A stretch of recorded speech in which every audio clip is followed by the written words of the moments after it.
우리 할렐루야 샬롬하고 인사합니다. 할렐루야 샬롬 샬롬 샬롬 샬롬 샬롬 샬롬. 하나님 사랑합니다. 여러분 주 안에서 사랑합니다. 이럴 때 하나님 사랑합니다 하고 고백하시기 바랍니다. 우리가 아무리 마음 안에 사랑하는 마음을 가지고 있어도 사람끼리도 사랑한다는 표현을 자주 하는 게 좋겠죠. 이런 것처럼 일주일에 한 번만이라도 정식으로 하나님 사랑합니다 하고 입술로 고백하시기 바랍니다. 오늘은 어리석은 성공이에요. 제목이 렘브란트의 돌아온 탕자의 내용이 있어서 보여드렸는데 내용이 좀 길었지만 렘브란트도 자신이 돌아온 탕자처럼 그렇게 돈을 많이 벌었음에도 모든 걸 다 탕진하고 가족들은 다 미리미리 죽고 부인도 재혼한 부인까지 27살 나이로 죽죠. 그런데도 너무나 낭비벽이 심했던 것 같습니다. 저도 오늘 새롭게 또 한번 보면서 또 깨달았는데 그죠? 우리가 돈을 많이 번다고 행복한 것도 아니다. 그런데 그래도 예수는 살아남아서 렘브란트의 이름이 지금도 우리가 아는 이름이 됐어요. 오늘 잘 아는 본문 말씀이죠. 누가복음 12장 16절에서 21절은 우리가 잘 아는 말씀이에요. 사람은 누구나 성공하기를 원합니다. 렘브란트는 명예를 얻었어요. 그죠? 그 예술의 세계에서만은 성공을 했습니다. 근데 인생은 그렇게 그저 허무하게 아프게 돌아가고 말았죠. 하나님을 일찍 성령을 받아서 알았더라면 얼마나 좋았을까 하는 안타까움을 갖습니다. 그럼 우리가 추구하는 성공이 궁극적으로 나에게 유익한 것이 아니었다면 얼마나 아픔이 될까. 렘브란트도 참 많은 아픔과 슬픔과 눈물이 있었을 것 같습니다. 자, 수년 전 뉴스워크 잡지 우리들의 무상이라는 아이돌스 나워 타임즈에 우리 시대의 무상이라는 기사가 났었는데 우리 시대에 성공한 사람이 가지고 있던 4가지 공통적인 능력이 있답니다. 예, 특징적인 공통적인 능력 여러분들도 한번 곰곰이 묵상하시고 한번 생각해 보시기 바랍니다. 첫 번째, 기대한 결과를 상상할 수 있는 능력을 가지고 있다. 성공한 사람들이에요. 4가지 공통적인 특징입니다. 두 번째, 자기 일에 집중할 수 있는 능력을 가졌다고 합니다. 세 번째는 난관을 돌파할 수 있는 능력. 메모를 좀 하시는 습관을 가지세요. 우리 9시 예배, 지구촌 예배 함께 봤죠. 제가 그 바람에 우리 9시 예배 때문에 다른 교회들, 큰 대형 교회들의 예배 실황을 좀 많이 봤는데 거의 3분의 2 정도는 전부 다 노트를 갖고 있고 펜을 들고 있더라고요. 이게 어떤 면으로는 집중할 수 있는 능력도 되고 어떤 면으로는 나중에 자료로 남을 수 있어서 좋기도 하고 어떤 면으로는 쓰면서 내가 한 번 더 그죠? 볼 수 있는 그런 저도 그렇게 돌아보니까 저도 교회를 나갈 때 항상 노트를 했던 것 같아요. 여러분들 되도록이면 그냥 고개 숙이고 앉아만 계시지 말고 다른 생각 들어오고 지루하고 졸려올 수도 있거든요. 피곤할 때는. 근데 저도 가만히 앉아 있으면 졸려워요. 어떤 예배 영상을 보느라고 가만히 앉아 있다 보면 3부 예배 때 그 경험이 여러 번 있어요. 졸려가지고 제가 졸았던 적이 여러 번 있습니다. 그러니까 되도록이면 어떻게 하면 내가 집중할 수 있을까? 내가 어떻게 하면 이 예배를 이제 지루하지 않게 말씀을 잘 듣고 마음으로 하나님께 드리는 예배가 거리낌이 있으면 안 되잖아요. 사람에겐 상관이 없을 수 있습니다. 목사 속이는 거야, 눈 살짝 속이는 거야, 왜 못하겠습니까? 그런데 그건 중요한 게 아니고 제가 여러분들 참아드리는 것도 얼마든지 할 수 있습니다. 그런데 본인을 위해서 그런 방법을 한번 가져봤으면 어떨까? 여기 보다 보니까 생각이 나서 여러분에게 말씀을 드렸습니다. 세 번째, 난관을 돌파할 수 있는 능력이 있어야 돼요. 어려움이 있다, 고개가 있다, 우리 등산을 하물며 작은 산을 올라갈 때도 저도 여러 번 경험했지만 아이고 정말 중간에서 내려오고 싶을 때가 너무 많아요. 높은 산도 아닌데도 집 뒷동산도 올라가다 보면은 다리가 그냥 탁 부러질 것 같아가지고 도로 거꾸로 근데 내려다 보니까 아랫길도 만만치가 않거든요. 반 이상 올라오고 나면 그러면 올라오는 공이 아까워가지고 그냥 또 한숨을 쉬고 조금 참았다 올라갑니다. 하물며 등산을 하는 것도 있는데 우리 인생은 오직이나 하겠습니까? 본인에겐 정말 심각하고 정말 힘이 들고 정말 도망가고 싶고 정말 해방되고 싶을 때가 얼마나 많을지 그죠? 본인이 아니면 몰라요. 그걸 가지고 그까짓 걸 이런 소리 했다가는 진짜 상처받습니다. 그렇지만 돌파할 수 있는 능력 주시옵소서 하고 여러분들 기도하실 수 있잖아요. 그죠? 하나님이 우리를 바라보고 계시고 우리가 주 안에 있습니다. 네 번째, 결과를 즐길 수 있는 능력을 가졌다고 합니다. 성공한 사람들의 4가지 공통적인 특징입니다. 기대한 결과를 상상할 수 있는 능력, 자기 일에 집중할 수 있는 능력, 어려움을 돌파할 수 있는 능력, 결과를 즐길 수 있는 능력. 9시 예배 그 12가지 습관 주말에 그죠? 아마 그 습관을 만든 그분도 적은 그분도 그 하나님을 섬기는 분이 아니었을까 이런 생각이 들어요. 왜냐하면 주말에 왜냐하면 주일이 기점이지 않습니까? 마지막 주말에 본인은 12가지를 이렇게 다 버킷리스트를 적어놓고 여러 가지를 거기서 병행을 해서 그렇게 했다. 절대로 잠자는 시간에 12시간을 쓰지는 않았다는 거죠. 정확한 건 우리 꿈동이들이 꼭 좀 그걸 보고 뭔가 좀 느꼈으면 하는 생각이 있습니다. 제가 오늘 영어 설교를 여러분들에게 틀어드리면서도 우리 에스더 전도사님을 비롯해서 우리 사무엘도 그렇고 우리 예지도 그렇고 우리 청소년들이 그런 부분에라도 눈이 좀 뜨였으면 들을 수 있는 귀만 있어도 얼마나 감사하겠어요. 그죠? 다른 사람은 못 들을 때. 이 4가지 능력이 성공한 사람들에게는 공통적으로 있었다는 겁니다. 이런 맥락에 의한다면 오늘 본문에 농사짓던 이 부자, 이 사람은 여러분들 성공했을까요? 실패한 사람일까요? 이 농사를 잘 지었어. 부자예요, 부자. 농사를 아주 거농을 하는 사람이었던 성공한 사람이에요. 그죠? 그런 면으로 보면. 농사가 풍년일 때를 바라봐요. 이 사람 앞에 나와 있는 것처럼 결과를 상상할 수 있는 걸 봤어. 내가 이 농사를 씨를 심어가지고 나중에 가을에 풍작이 됐을 때 나 이 창고 가지고는 안 되겠어. 이런 생각을 하고 있는 창고를 헐고 우리 본문에 읽었죠. 헐고 나서 큰 창고를 짓고 준비를 했습니다. 예, 그랬으니 이 사람은 그런 면으로 봤을 때 준비성도 있었고 어떻게 하면 풍년이 될 수 있을까 이런 연구도 아마 분명히 열심히 하는 근면한 사람이었던 것으로 우리가 보입니다.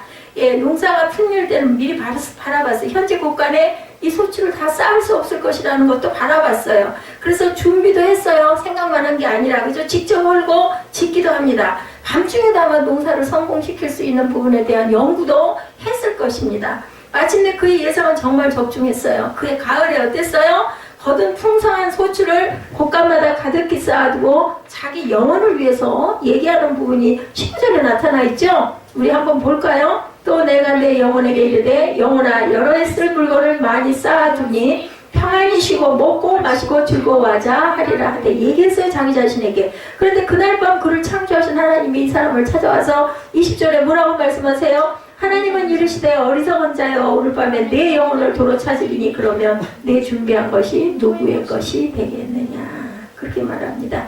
하나님이 말해요. 얘야 한나야 오늘 밤에 내 영혼을 내가 도로 찾으면 네 영혼은 네 것이 되겠느냐 라고 물어보신 겁니다. 누구 거예요? 하나님 거죠. 그죠?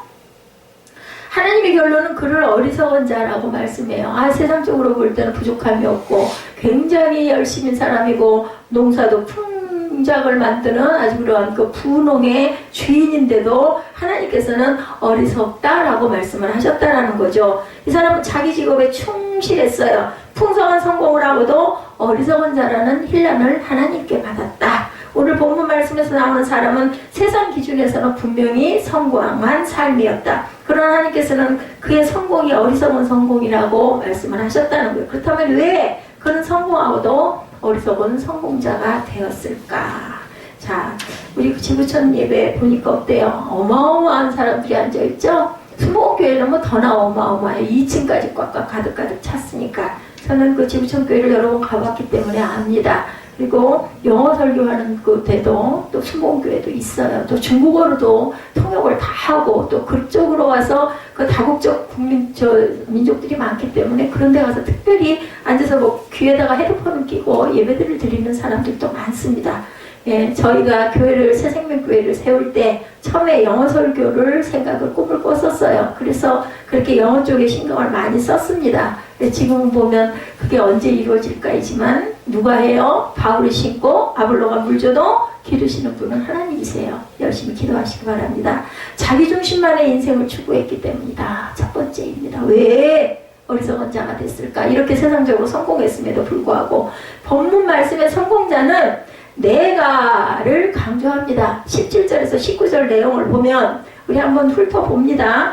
예, 뭐 눈으로 훑으셔도 괜찮아요. 제가 읽겠습니다. 내 자가 얼마나 들어있나 봅니다. 또 내가 내 영혼에게 이르되 내 영혼아 여러 해 쓸 물건을 많이 쌓아두었으니 평안히 쉬고 먹고 마시고 즐거워하자 하리라. 네, 여기서 벌써 3번 내 소리가 나오죠. 예, 뭐 영혼아 이것도 내 영혼이라고 얘기를 해요. 하나님 영혼 아니죠. 내 영혼이죠. 18절에 또 이르되 내가 이렇게 하리라. 내 곡간을 헐고, 그죠? 또 내가 나옵니다. 더 크게 짓고 내 모든 곡식과 물건들을, 꼭 내 물건입니다. 이것도 남의 물건이 아니죠? 쌓아놓으리라. 그냥 한번 대충 제가 지금 표시를 하면서 봐도 한 번, 두 번, 세 번, 네 번, 다섯, 여섯, 일곱 번. 또 19절에 또 내가 또 나옵니다. 또 내가 내 영혼을 이르되, 여기도 내가 들어가야 맞겠죠. 내 영혼아 여러 해 쓸 물건을 많이 쌓아두었으니 평안히 쉬고 먹고 마시고 즐거워하자 하리라.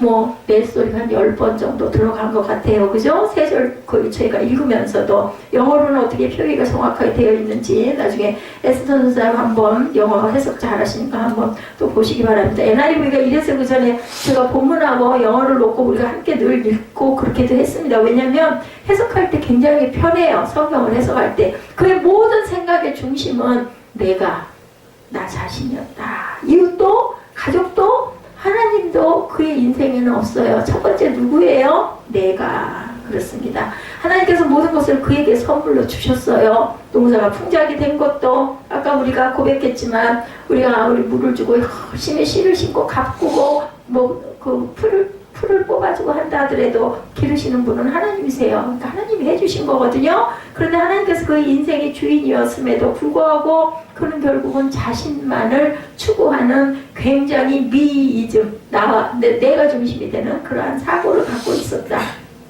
그런데 어느 날 갑자기 찾아온 마지막 날 밤에 언제일지 우리는 아무도 몰라요. 그게 내일일 수도 있고 그게 1년 후일 수도 있고 6개월 후일 수도 있고 뭐 어떤 분은 뭐 50년 후일 수도 있고 아까 그 렘브란트 보셨죠? 예, 아들들이 넷을 낳는데 애들 셋이 그냥 돌아가고 그리고 아내도 첫 번째 아내도 그 젊은 나이도 누가 알았겠어요. 나이로 보면 그렇게 언제 갈지 모릅니다. 마지막 날에 하나님께서 그에게 인생의 소유권에 대해서 말씀하세요. 네 영혼이 뉘게 되겠느냐고 물어보셨죠? 아까 우리 읽어봤죠? 20절에 어리석은 자야 오늘 밤에 내 영혼을 도로 내가 찾을 건데 그러면 내 준비한 것이 네 것이 되겠느냐 이렇게 물어보셨어요. 뭐라고 대답하시겠어요?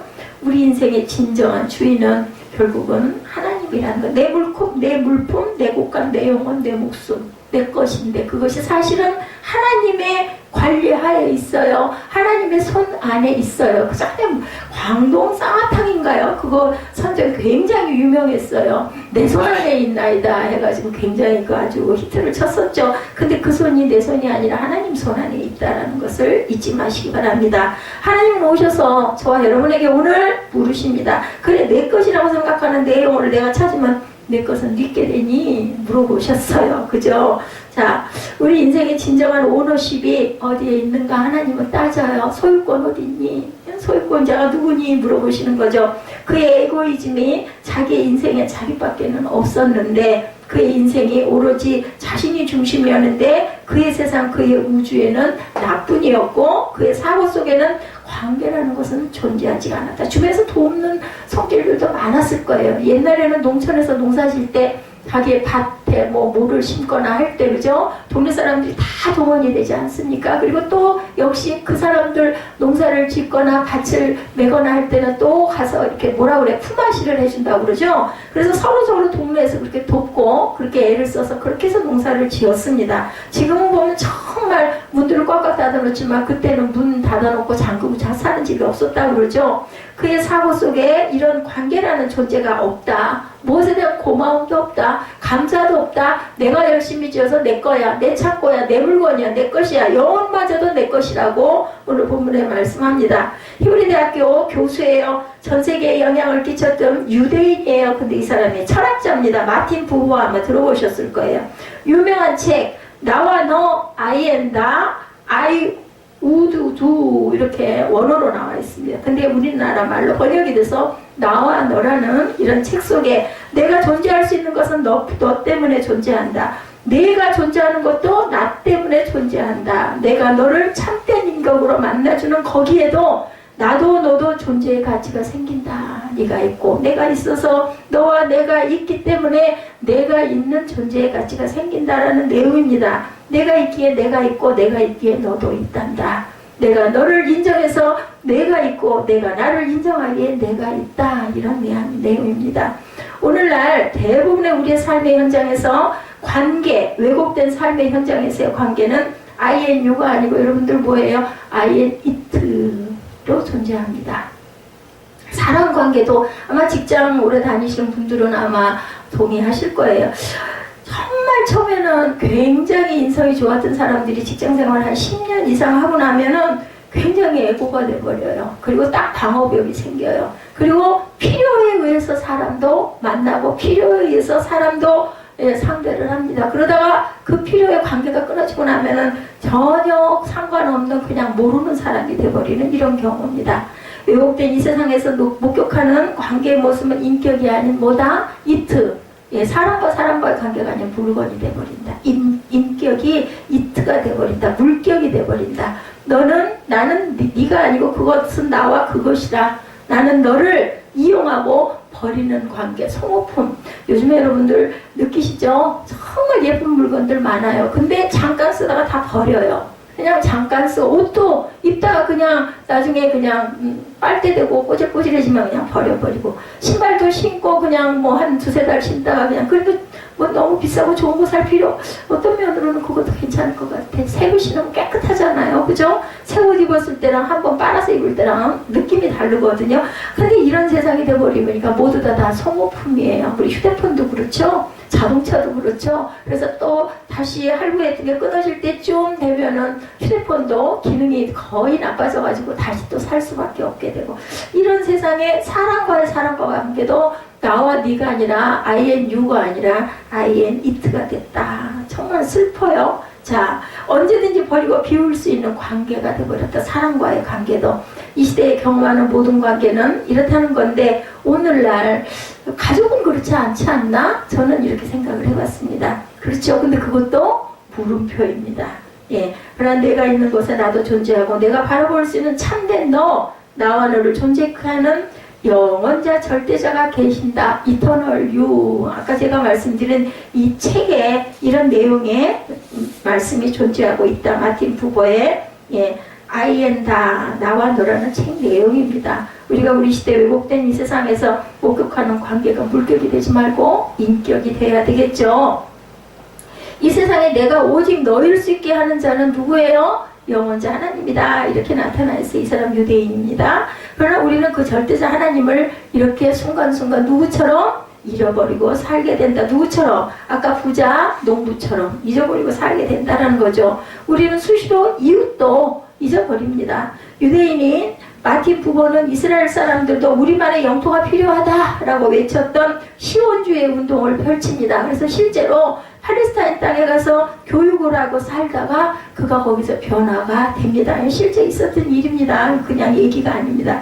이 땅에 우리 유대인들이 오기 전에 먼저 살았던 아랍 사람들, 뭐 아수르 있었죠? 바벨론 있었죠? 그 뿌리의 사람들도 있기 때문에 우리만 사는 우리의 땅을 만들어야 되겠다라는 그 운동을 하려고 그 팔레스타인 땅에 갔던 마틴 부버가 마음이 바뀐 거예요. 그래서 어떻게 바뀌었느냐면은 더불어 공존하는 땅을 만들어야겠다라는 것을 깨닫습니다. 그래서 그의 인생에 나와 너를 깨닫고 인정하는 변화가 생겼어요. 그러니 이런 책을 쓰지 않았겠어요? 그래서 그가 거기에 팔레스타인 땅에서 교육자니까 교육을 한 거예요. 거기서 돌아갈 때 자기의 모든 재산을 전부 다 팔레스타인의 그 학생들을 후원 기금으로 전부 다 장학금으로 기증을 하고 본국으로 돌아갔다가 나중에 세상을 떠나는 그런 그 일이 일어났어요. 마르틴 부버는 나와 너와 내가 없이 나는 존재할 수가 없다. 하나님이 없이 우리는 지혜로운 삶을 살 수가 없다라고 고백을 했다라고 합니다. 실제 그렇죠. 하나님이 없이 우리는 존재할 수가 없습니다. 그렇다면 저와 여러분들은 얼마나 지혜로운 삶을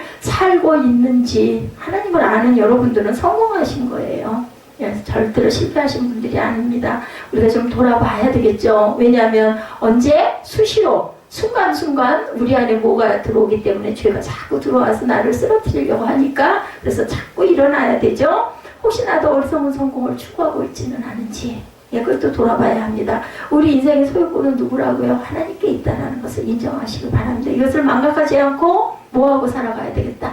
감사하면서 살아가야 되겠죠? 어리석은 인생이 된 두 번째 이유, 아까 첫 번째 이유가 수단이 돼버렸어요. 그죠? 이 사람은 나밖에 몰랐어. 내가 있어. 맨날 중심에. 두 번째 어리석은 두 번째 이유는 인생의 수단과 목적을 혼동했어요.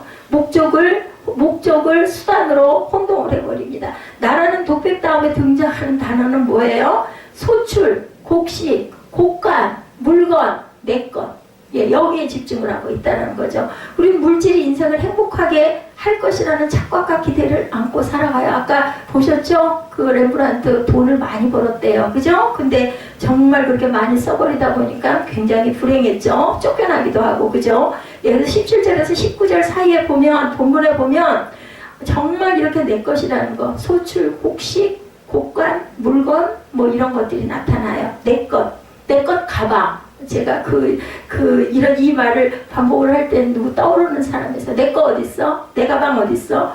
내 휴대폰 어딨어? 내 것. 이걸 굉장히 강조하는 이런 사람이었다. 정말 필요해요. 물질 필요합니다. 돈 필요합니다. 생존의 수단이기 때문에 귀중합니다. 하나님께서는 우리에게 생존에 필요한 모든 것을 알고 계시고 돕고 계십니다. 마태복음 6장 31, 2절에 증거합니다. 그러므로 염려하여 이르기를 뭐라고 말씀하세요? 무엇을 먹을까? 입을까를 염려하지 말아라. 너희 하늘 아버지께서 이 모든 것이 있어야 할 줄을 아신다. 32절에 너희 하늘 아버지께서 이 모든 것이 너에게 있어야 할 줄을 아십니다. 이것들이 우리 인생의 목적이 아닌 수단이라는 것을 우리는 깨달아야 합니다. 우리가 삶의 목적은 어디에 있어요? 하늘에 있어야 돼요. 땅에서 잘 사셔야 돼요. 잘 이루셔야 돼요. 그것을 어디에다 올려드려요? 하나님께 올려드리는 거죠. 주일날 제단에 와서 하나님께 마음을 올려드리고 시간을 올려드리고 또 일주일을 갈 것인데 하나님께 모든 것을 내어놓고 고민과 어려움이 있을 때 그저 마음으로 묵상하면서 기도하시고 입술로 뭐 하세요? 찬양하시고 입술로 또한 이 말씀을 읽으면서 또한 설교를 들으면서 뭐 설교가 귀에 안 들어오면 성경 본문이라도 열심히 한번 읽어보시면서 아 이래야 되겠구나. 내가 부족했던 게 뭔가 내가 잘못한 게 뭔가 이걸 깨달아야 된다. 이게 중요한 거는 내가 부족하다는 걸 모르는 게 문제지 저는 부족합니다 하는 사람은 아주 성공할 수 있는 99%의 성공률을 갖고 있다는 것을 절대 잊지 마시기 바랍니다. 가장 불행한 인생은 돈을 모아 쓰지 못하고 돌아가는 인생이 가장 어리석은 인생이라고 합니다. 좋은 일에 잘 써야 되겠죠? 나만 먹고 잘 살자. 여기 본문에 뭐라고 말해요? 예, 이 영혼아 여러에 쓸 물건 많이 쌓아두었으니 평안히 쉬고 먹고 마시고 즐거워할지라. 이렇게 해서는 안 되는 거예요. 이것이 그냥 수단이었어야 되고 목적은 하늘에 있어야 된다. 내 이웃을 위해서, 내 부모와 내 자녀를 위해서, 또한 어려운 사람들을 위해서 이렇게 쓸 줄 알아야 되고 하나님께 영광을 돌릴 줄 알았어야 하는데 이 사람은 이걸 할 줄 몰랐다. 예, 돈. 그 돈 사람이라고 얘기하죠. 돈 사람이란 뜻은 예, 돈을 좋아하는 사람이기도 하지만 돌았다 할 때 돈 사람의 뜻도 됩니다. 이래서는 안 되겠죠. 지위도 마찬가지예요.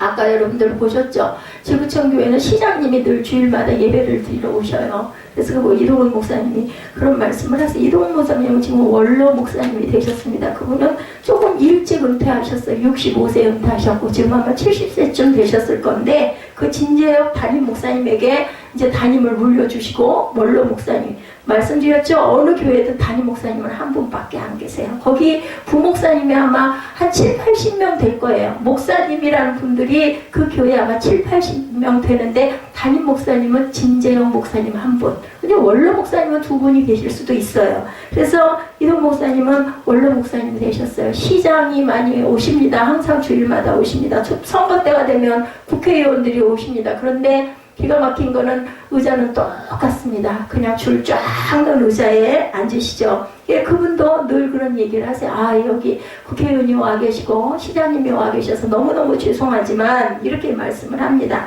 예, 지위도 마찬가지. 대통령, 국회의원, 뭐 누구는 안 갈 수 있겠어? 갈 수 있죠. 신앙이 있으면 시장, 군수, 지휘, 고하를 막론하고 교회에서는 똑같은 자리를 앉게 그렇게 하는 거죠. 그런데 그 위치가 중요한 게 아니고 그것을 자랑해서는 안 됩니다. 그것은 하나의 수단이에요. 내가 시장이 되고 내가 군수가 되고 그러면 시를 잘 다스려야 되고 군을 잘 다스려야 되고 국회에서 내 발언을 통해서 나라를 더 좋은 제도를 만들고 잘 살게 만들어내는 것이 목적이지, 내가 국회의원이 되는 거, 대통령이 되는 거, 시장이 되는 거, 군수가 되는 게 목적이 돼서는 안 된다. 그것은 내가 그 권리를 행사할 수 있는 자격을 얻는 것으로 그 부분에서 뭐를 해야 목적을 이루기 위해서, 좋은 목적을 이루기 위해서 총력을 기울여야 중요한 사람이 된다는 거죠. 그걸 잃어버리고 혼동을 해서는 안 된다. 건강도 마찬가지요. 장수가 좋기는 한데 수즉다욕이라는 이야기가 한문으로 있습니다. 오래 사는 것이 욕이라는 뜻이에요. 어떤 사람들이 그럴까요?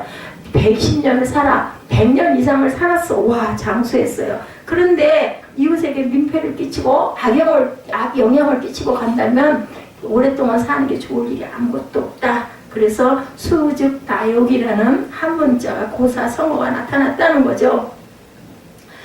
또한 일도 마찬가지죠. 아까도 말씀드렸지만 많은 일을 하는 것이 목적이 돼서는 안 된다. 그 많은 일을 해서 내가 수익을 얻어서 어떻게 살고 어떻게 쓸 것이냐가 중요하다. 죽어라고 일만 하다가 죽는 것처럼 불쌍한 인생은 없다. 우리 그 지난 선조들 보면은 나중에 보면은 장판 밑에 아니면 벽지 속에 뭐를 집어넣어 놓고 돌아가요. 돈 갖다가 쌓아놓고 발라놓고 돌아가시는 우리 어른들, 부모님들 돈 쓸 줄을 몰라요. 짜고 모아가지고 해놓고는 장판 밑에다가, 그때는 이런 비닐 장판 이런 게 아니죠. 이 나무가 아니죠. 뭐예요? 장판 깔아요. 그러면 그 속에다가 돈을 집어넣어 놓고 해놓고는 때로는 또 잊어버려서 먹어서 못 쓰고 돌아가서 나중에 후대 자손들이 거기 집을 이제 다시 신축을 하려고 벽을 뜯다가 거기서 돈이 나오는 그런 경우도 있다고 합니다. 얼마나 못 먹고 안 쓰고, 그죠? 모았다가 결국 이렇게 돌아가는, 좋은 일을 쓰지도 못하고, 그죠? 어떤 일을 얼마나 가치 있게 좋은 일을 해서 주변에 좋은 영향을 끼치고 우리가 살다가 가는가. 이게 바로 빛이에요. 이게 바로 소금입니다. 다른 게 빛이고 소금이 아니고 대단한 유명한 사람이 되고 유명한 무슨 연예인이 되고 아니면 유명한 예술가가 되고 그것만이 빛이고 소금이 아니고, 우리가 그냥 보통 사람으로 살다가 내가 자손을 이루고 돌아간다 하더라도, 그죠? 후대에게라도 빛으로 소금으로 드러낼 수 있는 소명의 일을 하나님께서 각자에 주신 일을 잘 성취하고 가는 것이 성공한 삶이다. 어리석은 성공이 아니라, 그죠? 하나님 주신 소명의 목적이 이끄는 대로 우리가 열심히 하루하루를 살아가다 보면 스텝 바이 스텝 하다 보면은, 그죠? 우리가 오랜 인생을 아름답게 살아갈 수가 있다. 예수님을 보면 그분은 어떤 인생이에요? 인생 자체로 보면 우리가 늘 얘기하지만 실패한 인생입니다. 소유라는 관점에서도 아무것도 가진 게 없어. 새들도, 그죠? 둥지를 들 곳이 있는데 인자는 머리 들 곳이 없다고 말씀한 집도 없으세요. 훌륭한 옷을 입고 계신가요? 돈이 많으신가요? 그렇다고 장수하셨나요? 아무것도 여러분들 아시다시피 해당하는 부분이 하나도 없습니다. 세상에 안목으로 보면 지닌 것도 없고 오래 살지도 못하셨고 가장 짧은 생을 마치셨어요. 지위도 없으세요. 무슨 그 사람이 무슨 공의회 의원이기를 했어요. 누가 그 사람을 어이구 훌륭하신다. 근데 말씀이 좋으셨죠. 그래서 따라다니는 사람들이 많은데, 그것도 제가 보기에는 기적이 일어났기 때문에 따라다닌 거예요. 병자를 고치고, 그죠? 귀신을 쫓아내고 이러다 보니까는 소문이 나가지고 쫓아다녔던 것 같아요. 그런데 그분은 뭐라고 그랬어요? 십자가상에서 이제는 다 이루었다라고 돌아가셨어요. 요한복음 17장 4절에 아버지께서 맡겨주신 일을 하여 내가 이루어 아버지를 영화롭게 하였으니, 이렇게 얘기합니다. 아버지의 영광을 드러냈어. 기도하면서 내가 세상에 온 것이 정말 하나님의 뜻을 이루러 왔다는 걸 깨달으신 거예요. 태어나면서부터 그걸 아신 건 아니에요. 맨날 겟세마네 동산에 올라가서 새벽이면 미명에 올라가 기도하셨죠? 묵상하셨죠? 그러면서 하나님의 뜻을 깨달아 알게 됐고, 그분의 일은 속죄의 사역을 하러 오신 거예요. 살러 오신 게 아니라 태어나면서부터 돌아가시려고 오신 유일한 분 예수 그리스도셨다. 그래서 하나님의 사명을 성취하고 가신 것, 그것이 소명의 성취였기 때문에 십자가상에서 다 이루었다. 요한복음 19장 30절에 그렇게 고백을 합니다. 예수께서 신포도주를 받으신 후에 이루시되 다 이루었다 하시고 머리를 숙이니 영원히 떠나가시더라. 성공한 인생이 바로 이래서 성공한 인생이다. 우리는 하나님께서 맡기신 일들을 생각하며 목적과 수단을 절대로 혼동하는 삶이 돼서는 안 되겠다. 아버지께서 내게 하라고 주신 일을 내가 이루어 아버지를 이 세상에서 영화롭게 하였사오니, 이렇게 고백할 수 있는 저와 여러분들이 다 되셔야 할 줄로 믿습니다. 여러분들 아마 들어보셨을 거예요. 릭 워렌 목사님의 퍼포스 드리븐 라이프. 여러분들 들어보셨을 거예요. 확고한 목표를 쌓고 계십니까? 라고 묻습니다. 이 제목이 뭐예요? 목적이 이끄는 삶. 다 들어보셨을 겁니다. 아주 귀한 그 은혜를 끼쳤던 그러한 교회이기도 하고 목사님이시기도 하죠. 근데도 이분의 이 목적이 이끄는 삶도 이단이니 하는 또 그런 그 시비가 굉장히 많이 돌기도 했습니다. 분명한 목적을 설정하고 목적이 이끄는 삶대로 살아가는 것이 저와 여러분에게 하나님이 주신 소명이라는 걸 잊지 마시고, 근데 이제 그걸 깨달아야 돼요. 내 소명이 뭐라는 걸. 거기에 선상에 지금 있는 사람들이 누구냐면 예지와 사무엘 같은 이런 청소년들. 내가 어느 길로 어떻게 가서 하나님께 영광을 돌려야 할 것인가. 그래서 어리석은 성공이 되지 않고 하나님이 기뻐하시는 성공자가 되어야 된다는 것이 아주 중요하다.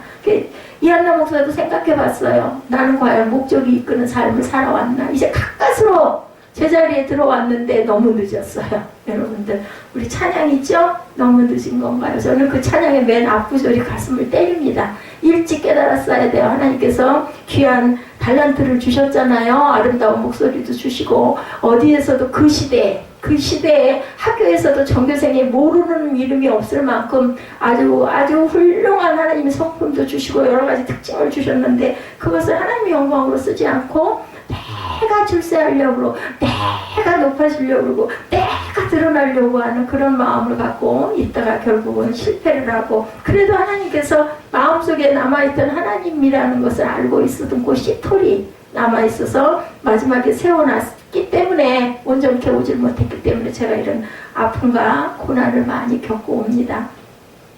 그래서 성공한 소출을 했음에도 어리석게 된 이유의 세 번째입니다. 어땠어요? 자, 목적과 수단을 구분하지 못했다. 두 번째입니다. 첫 번째는 내가 미이즘, 에고이즘에 극치를 달렸던 사람이었기 때문에 어리석은 자가 됐고, 두 번째는 뭐라고요? 목적과 수단을 혼동했다. 세 번째는 영혼의 마지막 귀향을 준비하지 못했다. 렘브란트도 그랬던 것 같아요. 그래서 마지막에 탕자가 돼서 그렇게 돌아가죠. 쓸쓸하게, 굉장히 가난하게 돌아갔을 것 같아요.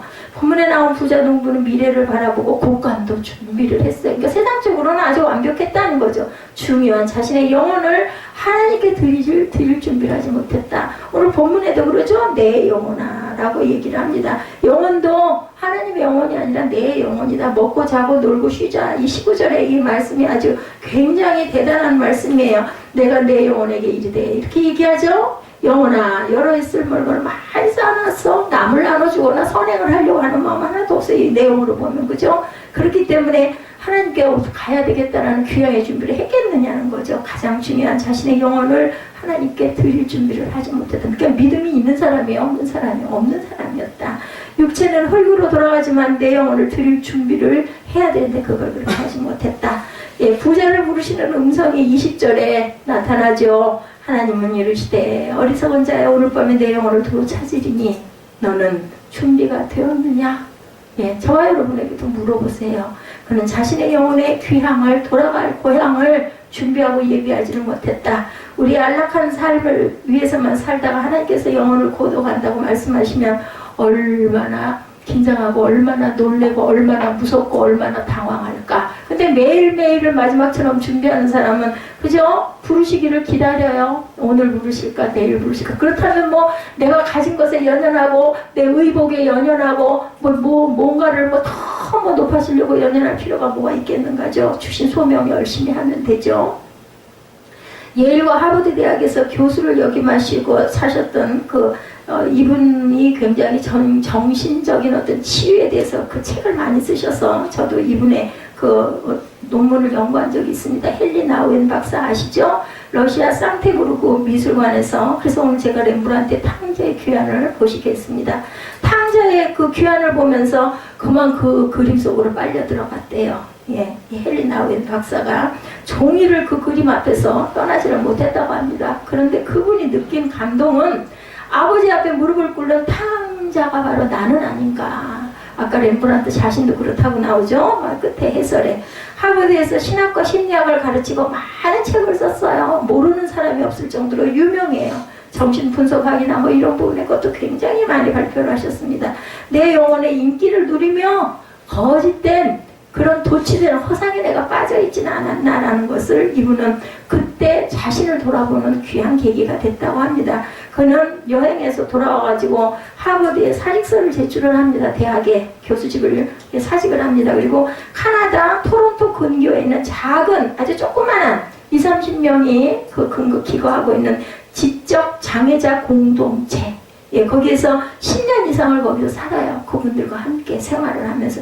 그리고는 놀라운 경험을 했다고 그래요. 예, 이제 자신을 찾은 거예요. 하나님을 만난 거죠. 자기 자신을 만나고 나를 향해서 두 팔을 벌리고 나를 기다리고 계시는 하늘 아버지의 품을 깨닫고 그 영혼이 쉼을 얻고 기쁨 속에서 하나님께 돌아가는 그러한 사건이 있었고, 그래서 탕자의 귀환이라는 책을 썼다고 합니다. 그러니까 탕자의 귀환이라는 것을 렘브란트의 그림을 보고 거기서 감동을 얻고 나는 과연 온전하게 살았나, 나는 탕자가 아닌가, 내가 탕자인 건 아닌가를 생각을 하고는 본인이 실천을 한 거죠. 탕자는 전 재산을 잃고 나서에 비로소 인간의 존재의 근원으로 돌아가죠. 오늘 본문의 그 탕자, 예, 그렇죠. 예, 그 자기가 근원으로 돌아가는 그 탕자의 내용 여러분들 아시죠? 아버지에게 나 돈 내 재산 나눠주셔 해가지고 결국은 갖고 가서 탕진을 있는 대로 진탕만탕 다 쓰고 이제는 거지가 돼가지고 알거지가 돼가지고 먹을 것도 없어가지고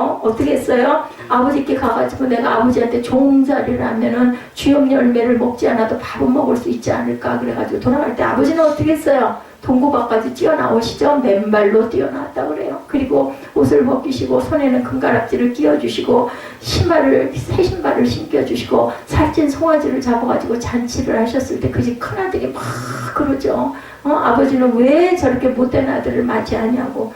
거기서 여러분들 옷 갈아입힌 게 무슨 뜻인 줄 알아요? 여러분들 구원이에요. 구원. 새 옷을 입어야 하늘나라에 들어가는 구원입니다. 아버지는 결국 내가 돌아가야 할 것이고 아버지는 내 영혼의 안식처였다는 것을 탕자도 집을 떠나보고 깨달아 알았다라는 거죠. 누구도 헨리 나우엔 박사도 이 훌륭하고 유명한 이런 박사도 그런 곳에서 하나님을 깨닫는 역사가 일어났다. 자, 저와 여러분도 영혼의 안식처를 온전하게 준비하고 가고 계신지, 내일 어떤 일이 일어날지를 여러분들 아무도 몰라요. 아무리 훌륭하고 아무리 유명한 사람도 알 수가 없습니다. 자, 옛날에 이런 이야기가 있었다고 합니다. 예, 여러분들 일본 아시죠? 동경 긴자거리에 지금은 뭐 그런 빌딩 많을 것 같은데 옛날 일입니다. 30층 임페리얼 호텔이 유명하대. 지금도 유명하다고 합니다. 어떤 친구들이 여행을 하려고 일본을 갔어요. 일본의 긴자에 아주 야경이 아주 아름답고 멋있다고 합니다. 그래서 긴자거리 골목에 나가가지고 맛있는 맛집 찾아가서 밥도 먹고 거리도 걷고 쇼핑도 하고, 그리고는 이제 30층 꼭대기에다 방을 잡았어요. 남자친구 셋이서. 그리고는 동창들이었던 것 같아요. 어저께 봤던 것 같은 그런 동창. 예. 이렇게 잡고는 실컷 놀고 밤늦은 시간에 이제 들어가 자야 되잖아요. 딱 프론트에 들어갔는데 무슨 일이 일어났을까요? 정전이 돼버렸어. 정전. 응? 30층에 정전이 됐어. 자, 어떻게 해야 돼? 30층을. 응? 그래서 그 로비에 앉아가지고 막 종업원들은 너무 죄송하다고, 어떻게 하면 좋냐고, 조금 기다리시면 빨리 고쳐드리겠다고, 조금만 앉아서 기다려달라고 스미매상 마생을 연발을 하니 친구들이 앉아서 기다리다가는 그게 30분이 지나도 아무런 이게 해결이 안 돼. 그러니까 그냥 친구 셋이다. 우리 그러지 말고 인생의 추억을 한번 만들어보자. 우리 30층 걸어 올라가 보는 거 어때? 예, 그래서 딱 결의를 합니다. 그래서 그냥 올라가면 너무 힘이 드니까 10층씩 맡아. 1층에서 10층까지는 네가 재미난 얘기를 좀 해. 네 어린 시절 얘기도 괜찮고, 그리고 또 11층에서 20층까지는 두 번째 친구가 그러면 또 뭐 너 겪었던 일 중에서 인상 깊었던 일, 아니면 뭐 엄청 슬펐던 일 뭐 이런 거 있으면 좀 얘기를 해. 마지막으로 내가 아주 재밌는 유머를 문제를 하나 딱 갖고 올라갈 거니까 내가 낼 거니 그걸 기대하고 한번 우리 10층씩 얘기를 맡고 올라가면 우리가 덜 지루하지 않겠니? 그래가지고는 첫 친구가 어렸을 때 얘기를 막 재밌게 해서 진짜 10층 뭐 눈 깜빡할 새에 청년 셋이서 올라갔어요. 당연히 올라갔겠죠. 빨리 올라간 거야. 친구들끼리. 우리 사무엘도 학교 갈 때 꼭 친구들하고 같이 가려고 하잖아요. 11층에서 20층까지는 정말 잊지 못할 추억담을 얘기를 하는 거예요. 첫사랑의 얘기를 막 열심히 하면서 그래서 처녀는 어떻게 됐어? 어디로 시집을 갔어? 뭐 이런 얘기를 하면서 20층까지 올라갔어. 21층부터 이제 그 개그를 하겠다. 내가 문제를 내겠다는 친구, 이제 그 문제를 냈던 처음에 이걸 제의를 했던 친구 차례인데 이 친구는 두 친구 얘기에 빠져가지고 듣고 가다가 내가 내야 할 퀴즈를 그만 잊어버린 거야.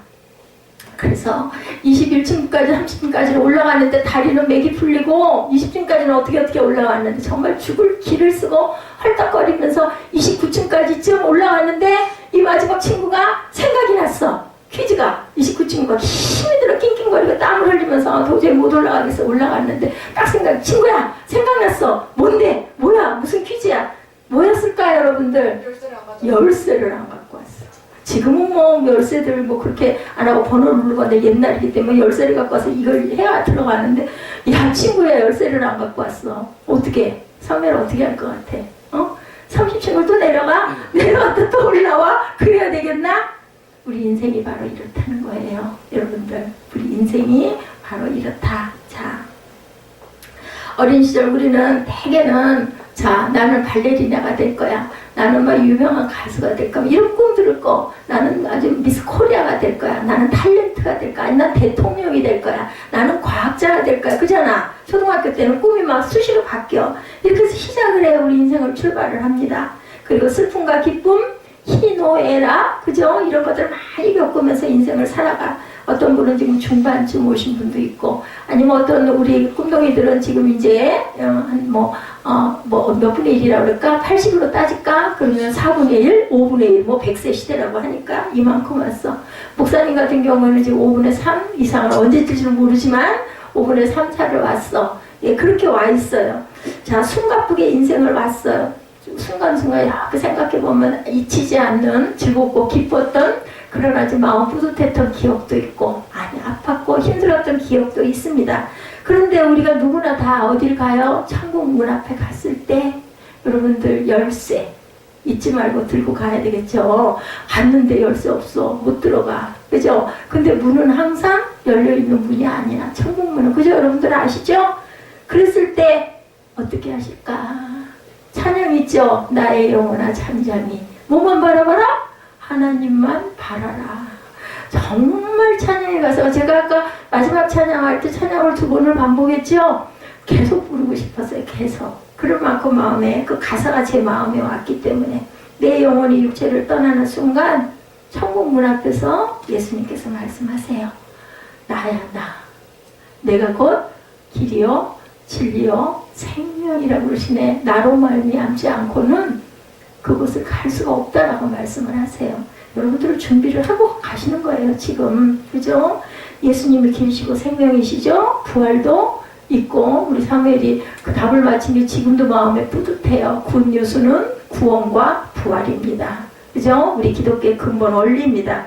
우리는 먼지 묻고 더러운 모습으로는 절대로 천국에 들어갈 수가 없어요. 아까 얘기했지만 탕자에게 새 옷을 입혀준 거는 거짓 누독이기 때문에 입혀줬다라고 우리가 성경을 볼 때는 생각을 하지만 사실은 흰 옷을 새 옷을 갈아입지 않고는 천국에 들어갈 수가 없기 때문에 옷을 갈아입혀 주셨다라는 신학적인 깊은 의미를 갖고 있어요. 신발도 뭐라고 그래 모세에게도 네가 선 땅에서 네 신발을 벗어라 얘기하죠. 그곳은 거룩한 땅이다. 그렇기 때문에 거룩한 새 신을 신어야 된다. 그래서 목회자들은 신발을 바꿔 신어야 돼. 목사님도 목사의 사명을 받을 때 내 신을 벗어라 하나님께서 말씀을 하셨어요.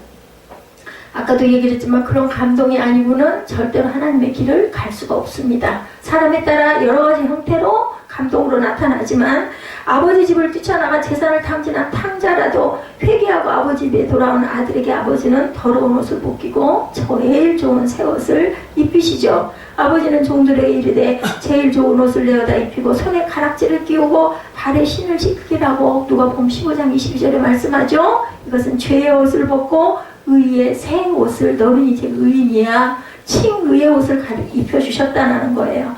대제사장 여호수아 알죠? 하나님 앞에 섰을 때 그의 옷이 마치 불에서 꺼낸 거슬린 옷과 같이 아주 고생스럽게 하나님 앞에 왔기 때문에 옷이 더러웠어요. 그랬을 때 여호수아가 더러운 옷을 입고 하나님 앞에 섰을 때 하나님께서 그의 사자들을 명해서 그 더러운 옷을 벗기라 하시고 내가 내 죄가를 제하여 버렸으니 내게 아름다운 옷을 입히리라. 스가랴 3장 4절에 증거합니다. 이 낡은 옷을 입고 있는 아버지 집에서 살아갈 수가 없기 때문에 하나님 나라에 들어갈 수가 없다. 더러운 옷을 입어야 돼서, 그래서 항상 무슨 옷? 아름다운 옷, 깨끗한 옷, 거룩한 옷, 그 옷을 더불어 뭐라고 말한다? 우리가 하늘로 휴거돼서 올라갈 때도 어떤 모습으로 흰 옷 입은 모습으로 올라간다는 뜻은 우리의 죄를 예수의 피로 깨끗이 씻어서 희게 만들어 줬기 때문에 우리가 새 옷을 갈아입어야 된다. 자, 새 포도주는 헌 부대에 담을 수 없다. 새 포도주는 새 부대에 담아야 된다고 얘기를 하죠.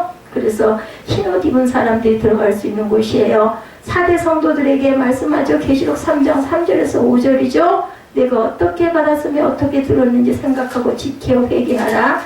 만일 일깨지 아니하면 내가 도적같이 이르리니 어느 시에 내게 임할는지 내가 알지 못하리라.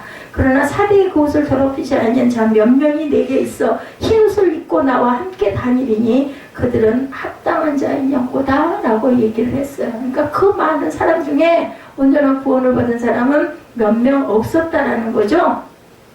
자, 이렇게 우리는 게을렀던 신앙생활을 회개하고 그 옷을 더럽히지 아니한 자만이 흰 옷을 입고 예수 그리스도와 함께 가는 천국의 열쇠를 소유할 수 있다는 것을 절대 잊어버리지 말고 준비하셔야 된다. 계시록 7장 10절에서 12절에도 아까 우리 9시 예배에도 늘 말씀하시죠? 계시록에 말씀을 하십니다. 큰 소리로 외쳐 가로되 구원하시니 보좌에 앉으신 우리 하나님과 어린 양에게 있도다 하니 모든 천사가 보좌와 장로들과 내 생물의 주위에 섰다. 보좌 앞에 엎드려 얼굴을 대고 하나님께 경배하여 가로되 아멘. 찬송과 영광과 지혜와 감사와 존귀와 능력과 힘이 우리 하나님께 세세토록 있을지로다 하더라. 누구에게 있다고요? 어린 양에게 있다라고 해요. 뭐가? 구원하심이. 그래서 우리는 열쇠를 준비하는 것은 아버지 나라로 가기 위한 우리의 하나님의 은혜를 항상 감사하고 내가 구원받았습니다라는 고백을 온전하게 할 수 있는 자들만이 내가 천국 열쇠를 소유한 자가 되며 진정한 세상에서도 성공, 영혼의 세계, 하나님 나라에서도 방명책에 기록된 성공을 할 수 있다. 그래서 이 부자, 농부 같은 그런 성공은 아무런 소용이 없다는 것을 아시는 저와 여러분들이 되시고 예수님의 죽으심과 부활하심을 믿음으로 마지막 종착적인 천국을 준비하는 열쇠를 소유하시는 저와 여러분들, 어리석은 성공이 아니라 하나님이 기뻐하시는 성공의 삶을 살아내는 저와 여러분 되시기를 주님의 이름으로 축복합니다.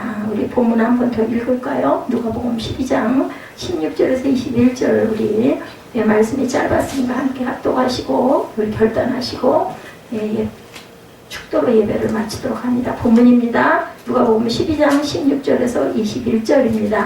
또 비유로 그들에게 말하 이르시되 한 부자가 그 밭에 소출이 풍성하면 심중에 생각하여 이르되 내가 곡식 쌓아둘 것이 없으니 어찌할까 하고 또 이르되 내가 이렇게 하리라. 내 곡간을 헐고 더 크게 짓고 내 모든 곡식과 물건을 거기 쌓아두리라. 또 내가 내 영혼에게 이르되 영혼아 여러 해 쓸 물건을 많이 쌓아두었으니 평안히 쉬고 먹고 마시고 즐거워하자 하리라 하되 하나님은 이르시되 어리석은 자야 오늘 밤에 내 영혼을 도로 찾으리니 그러면 내 준비한 것이 누구의 것이 되겠느냐 하셨으니 자기를 위하여 재물을 쌓아두고 하나님께 대하여 부여하지 못한 자가 이와 같으니라.